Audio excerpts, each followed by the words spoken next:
এনসিপিকে যদি শাপলা প্রতীক না দেওয়া হয় তাহলে ধানের শীষ বাতিল করতে হবে। কে বললেন? হাসনাত আব্দুল্লাহ। শুনুন বিস্তারিত। কারণে শাপলা যদি রাজনৈতিক দলের প্রতীক না দেওয়া যায় তাহলে ধানের শীষকে বাতিল করতে হবে। কারণ ধানের শীষও কোথায় রয়েছে? জাতীয় প্রতীকে রয়েছে।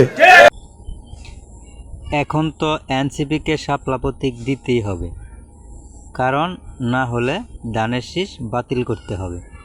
তো আসলে এনসিপি শাপলা প্রতীক প্রাপ্য, তার কারণ যখন এনসিপি শাপলা প্রতীক প্রচারণা চালানোর জন্য দেশ বিদেশে প্রচারণা চালায়, তখন নির্বাচন কমিশনার কোথায় ছিল?